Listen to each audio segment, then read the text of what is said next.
The Big Bang Theory is definitely a show that has had a more than polarizing reception to most people. Some people hate it, some people like it.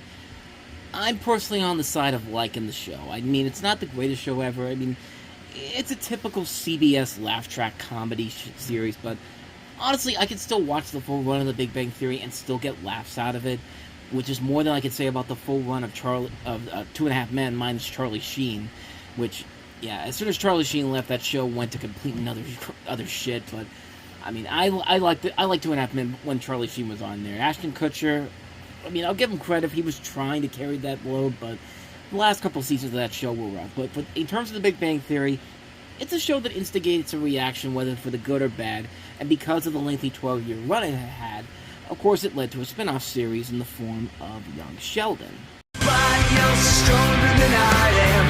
Yesterday I moved a mountain. I bet I could be your hero. I am a mighty little man. Young Sheldon is, of course, the spin-off to The Big Bang Theory. It's a prequel where we see Sheldon Cooper starting at the age of 9, living with his family in East Texas and going to high school. Ian Armitage stars as Young Sheldon alongside Zoe Perry, Lance Barber, Montana Jordan, Reagan Reevord, and Annie Potts. Jim Parsons, who played the adult Sheldon on The Big Bang Theory, of course, narrates the series and serves as the executive producer. The show takes place in 1989 and follows a 9-year-old Sheldon Cooper having skipped 4 grades to start high school along with his less intellectual older brother. As he struggles to be understood by his family, classmates, and neighbors, his mother arms him with the best tools she can come up with, reminding bullies his dad is the football coach and his brother is on the team.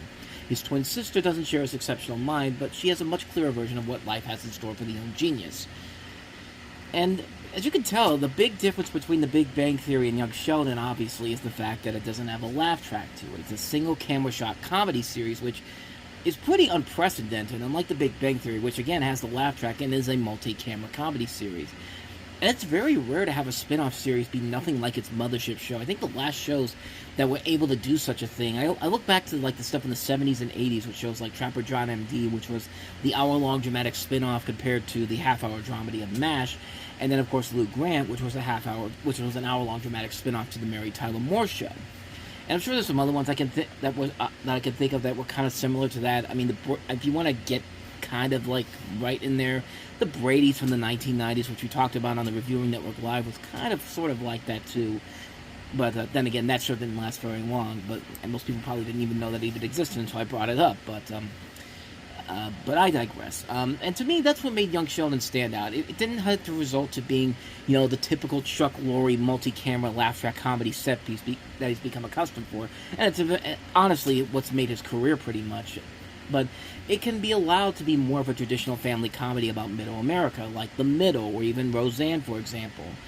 However, Chuck Lorre comedies are usually the best when they aren't the atypical prototype comedy series. Shows like this and the Kaminsky Methods are definitely pure examples of Lorre when he's at his best.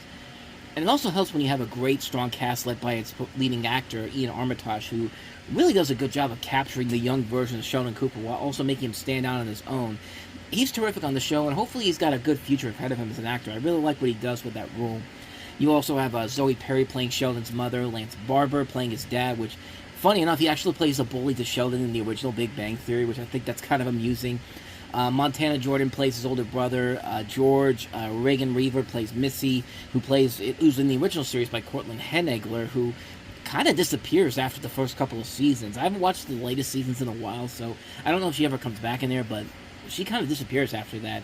Annie Potts plays Sheldon's Meemaw, and even Emily Osmond comes in later on down the road, being married to Sheldon's brother, which I'll get to that in a little bit, because that actually leads to what's going to happen after Young Sheldon is over. The writing on the show also is definitely a lot better, too. All things considered, it doesn't have to resort to the obvious Lorre serious humor or writing, and allows itself to, again, stand out better on its own merits. And I definitely think it's one of the most underrated spin-offs TV has ever produced. And a lot of people turned away because of the obvious reasons. 1, it was on CBS. B, it's a spin-off of The Big Bang Theory. C, they automatically assume the show is going to be bad because of the previous points. And D, they never give it a fair shot.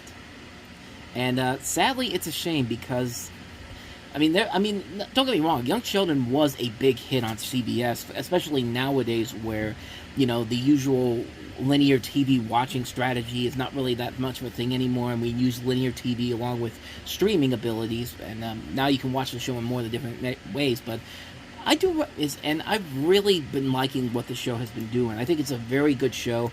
The later, and of course this last season in particular has been really strong too, because slowly but surely they're building these storylines here. Like, you're finding out that there's some secrets about Sheldon's father that we never knew about, and we're kind of building up throughout the course of the series that are finally getting answered in this particular season. The last season finale was like a big tornado where it basically kind of ruined the house, and just in the last couple of episodes, there was a big thing where, Sheldon's father dies. And it's funny because you watch the second to last episode, the actor who plays Sheldon's father actually does show up at his funeral dressed as a woman. I just realized that now after watching it again this past week. But then you get to the actual the series finale, and I mean, it's a really good series finale that does a good job of like mixing in what the show is now and what the Big Bang Theory is, because you see the older Sheldon and also Amy, Jim Parsons and Mayim Bialik once again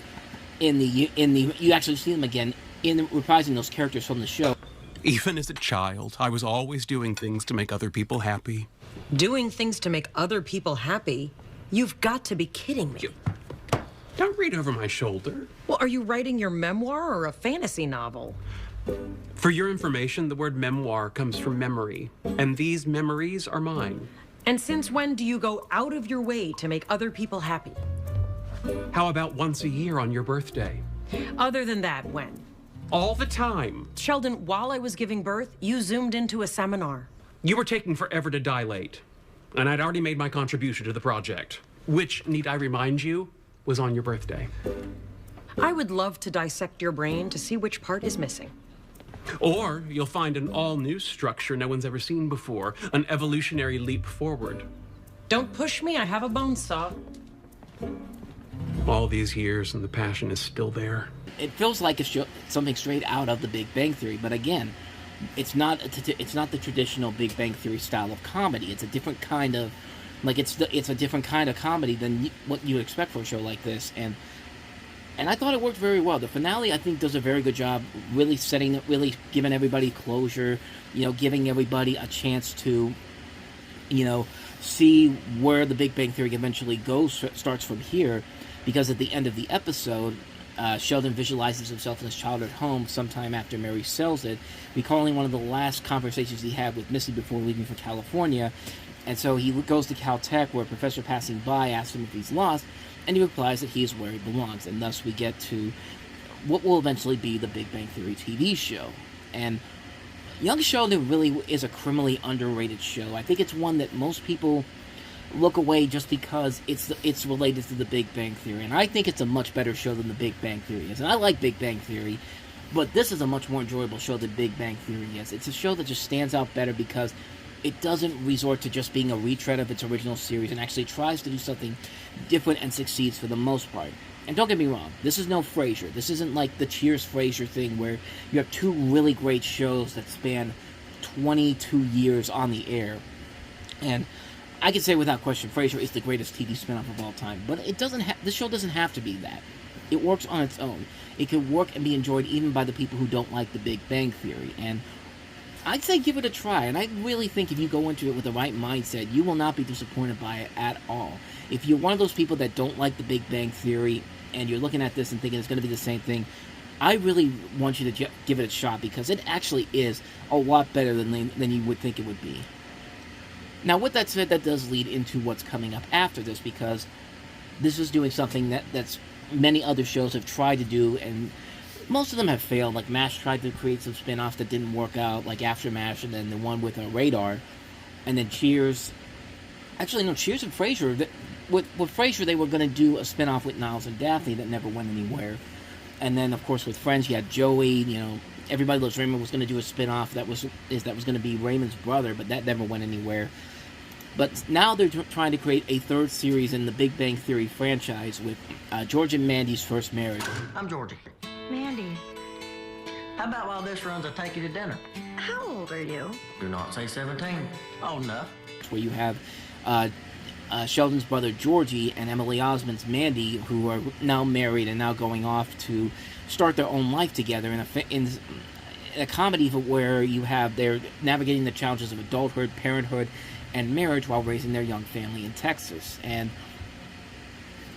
this is it's a weird thing that it's like I don't really know if this is actually going to work. I mean, don't get me wrong, I like this couple when they were on the show. I think they have a lot of good chemistry together, but the big question with this show is where's the direction they're going to go with this? Like Young Sheldon knew it had to distance itself from the Big Bang Theory to succeed, while also keeping a little bit of those edges that made the Big Bang Theory work as well as it does. With this, I really don't know how this is going to turn out, because we don't know yet what the direction of it's going to be. Is it going to go back to the multi-camera style that the Big Bang Theory had, or is it going to go for a more single-camera element like Young Sheldon does? I don't really know where exactly it's going to go, but it's got some good people behind the scenes working on it. I mean, there's going to be, you have Will Sasso joining in as I guess the father of the character Mandy, and then Rachel Bay Jones, who's a Broadway actress, playing her mother. At least that's what I'm assuming it's going to be. But I mean, I don't know. It definitely can go one way or the other. I'm cautiously optimistic about it. CBS must really believe in it, because when they released their fall schedule, I was actually surprised that actually got the 8 o'clock time slot on Thursday night. Because usually when you have a breakout show, like Ghost has turned into a big breakout show for CBS, and I really thought when the schedule came out that was going to move into the 8 o'clock slot, and then they would put this show in the 8:30 slot to be like kind of the sandwich between, to give that show a chance to succeed. But kind of like how Seinfeld came in at 9, and the new series Frasier came in at 9:30 when that premiered in '93, and look what happened there. But I don't know. I'm cautiously optimistic about where they go with this new spin-off series. I don't know if it's going to work, but again, I'm cautiously optimistic to see where they go with it. But like I said, definitely give Young Sheldon a shot. You can still find it on HBO Max. You can still find it on Paramount Plus. You can find it on TBS or on your local stations. I'd say definitely check it out. It's a show that definitely deserves a lot more attention than I think it gets. It's a really good show. I can't recommend it enough. Young Sheldon, definitely check it out. So thank you guys for watching, and if you want to see the video I did last week where I talked about how Married with Children was an experience, I'll put a link to it right here, and also you can check out the other episodes I've done here on the Review Network Talks About. So with that said, thank you so much for watching. I'll see you guys next time. Take care.